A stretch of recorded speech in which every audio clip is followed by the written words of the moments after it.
Hey everyone, Miss B here. Man, it was great to get to meet everybody on Monday. I hope that this week is off to a good start. I know it may not be exactly what you thought your freshman year would be like, but we are here for you, and I am happy to see you today, even if it is just virtually. What you'll see, I have my screen shared here. Most of our videos that'll happen on Wednesdays and Fridays, I will pre-record them, and then afterwards I will pose a question, and I'll have it on the class blog as well, for us to have a little discussion in the comment section of the class blog. So we're going to start by kind of talking about how to read and read critically. And you guys are working through your own copy of What the Eyes Don't See by Mona Hanna-Attisha. I'm going to call her Dr. Mona when I reference her, just for the ease of it. But hopefully you've read the prologue through chapter 7 for today. And I'm going to talk to you about why I'm throwing out these other sources at you as well. And that has everything to do with critical reading and synthesis, which is just a necessary college skill, but also a really important skill in a writing class where we do so much research and critical thinking. So what you see on my screen here is our Blackboard page, and you see our Bitmoji classroom. Down here I want to show you, this is a resource for all of you. It's our Excelsior MLA guide. It's kind of like a writing handbook. It's all electronic and it's free, and you can go there for all kinds of help with different kind of reading and writing issues that you may have, not just for my class, but for other classes as well. So I'm going to show you how you can access it on your own. If you just pull up a new tab, you can Google OWL Excelsior. So OWL stands for the Online Writing Lab, and this is through Excelsior College. And when you go there, you can get all kinds of stuff, as I said here, on sort of writing process and research. You can use this resource far outside of just your writing class. Over here on Search the OWL, I'm going to type in synthesizing. So synthesis, this is a skill that is a critical reading skill. It's where you take two different things and you try to combine the ideas and make something new from it, okay? So there's a great little video that you can watch here. You guys are welcome to do that. I'm not going to show it today. But down here, there are these little handouts, and I especially like this one. It just kind of breaks down what synthesis is, and it's sort of an act of creating something new from kind of two or more different sources. And it gives you a little example here, which is kind of nice. And then it talks about how synthesizing a source is not the same thing as summarizing. So you guys have read a lot of material for today. You've read 7 chapters of this book. I don't care that you know every detail from this book. I'm not asking you to summarize details from this book. That's not important to me. What's important to me is that something from this reading has sparked your curiosity. You just want to know something else about it. That is where critical thinking and inquiry come in. And this whole semester, this writing class is going to be about what is interesting to you and what you want to know more about. And so I'm going to give you an example of, the way, or what stood out to me, to be honest, most about the book so far. And then how I connected that to the piece that you guys were supposed to listen to for today, which was the TED Radio Hour, Maslow's Human Needs. I'm also going to show you a sample of a response that I wrote up, kind of showing the connections that I saw that I thought were meaningful between these two works. Okay, so just to let you know, I'm also going to show you some of my own notes. Like as I read, I really love to take notes. I love hard copies of books. I know most of you are working with the electronic copies. And so what you can do is you can also use some annotation tools with electronic copies, or you can just in your notebook kind of take note of different quotes that really stand out to you, the page numbers from those quotes and stuff like that. Keep those notes, and then you can have them for our class discussion, because we will have our first discussion on this book this next Monday during our Monday session. Well, as I was reading, I'm in chapter 1. It's on page 20. Dr. Mona, she's talking about these children that she sees, especially the babies, and sort of the innocence of these babies, and also how sort of this society is stacked against some of her patients in ways that other patients don't necessarily experience. This is what she says on page 20. She says, for some of us, she means pediatricians, that sense of protectiveness becomes much more powerful when the baby in our care is born into a world that's stacked against her and her needs aren't being met. A world where she can't get a nutritious meal or play outside or go to a well-functioning school, all of which will diminish her health. And so this really got me thinking about needs and how important it is that our needs are met.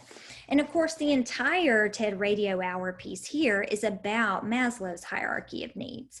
And this psychologist kind of mapped out, okay, we need these basic needs met before we can reach these other levels, right? And if those basic needs are not met, it is really hard to reach these other places, including places like, self-esteem and self-actualization, and the places where we do our best kind of creative or even academic or professional work. And so there were a number of segments here, but the segment I would like to synthesize Dr. Mona's work with is the Bruce Schneier section, which if you click on it, you can actually read the transcript. So I really like to read. Listening can be hard for me. So I like to kind of listen to the podcast and read the transcripts at the same time. So I want you guys to notice anytime you see that little bubble, that means you can also read the transcript.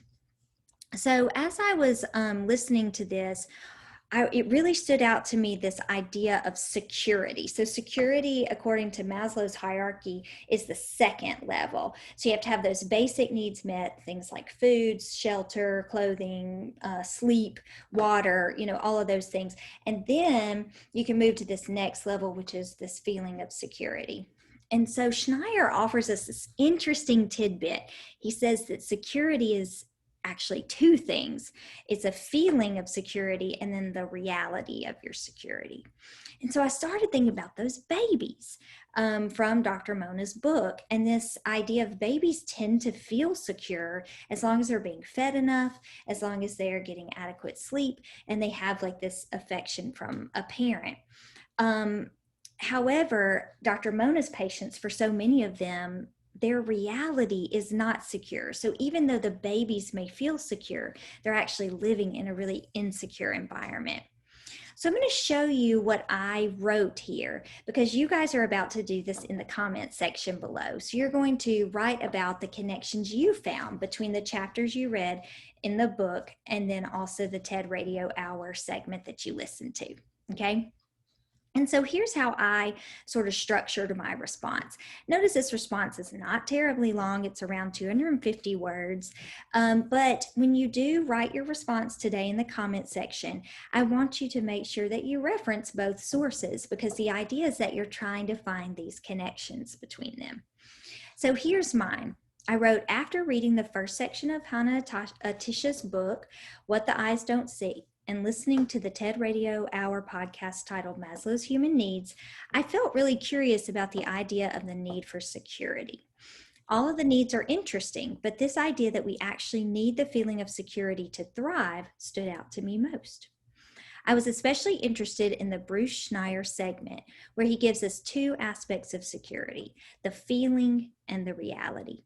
He says, you could feel secure even if you're not, and you can be secure even if you don't feel it. Guys, notice I quoted this, and also I have this citation, and you might be like, what in the world? It says quoted in Roz. That's because the author of this TED Radio Hour is actually the host. It says the podcast host, and that's Guy Raz.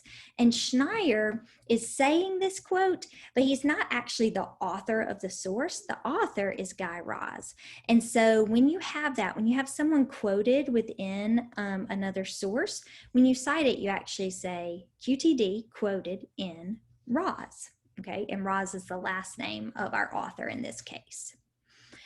So here I'll continue. I said, I thought about Dr. Mona and her patients and all the insecurities of her youngest patients, reflecting that for some of us, that sense of protectiveness becomes much more powerful when the baby in our care is born into a world that's stacked against her and her needs aren't being met.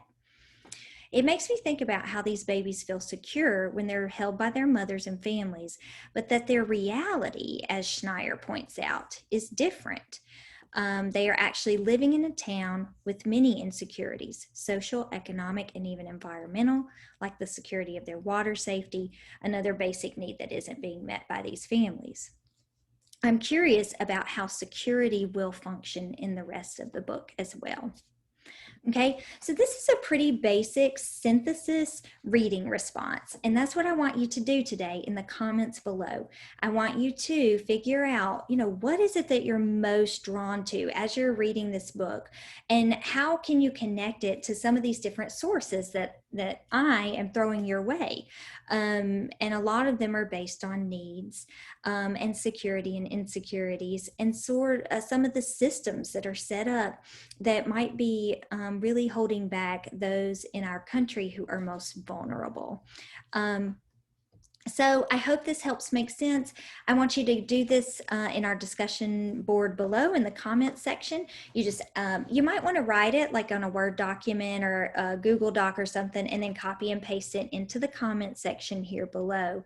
And for homework for Friday, I want you to get back into the discussion board and read at least 2 of your classmates' posts and interact with them, reply back to them, about things that they found that were interesting that you maybe hadn't considered before, or something like that. All right, well, good luck, and let me know if you're having any trouble, and I can help you out. You can also let Miss Black know if you need to set up a conference or you're confused about anything, and I hope you guys have a great rest of your day.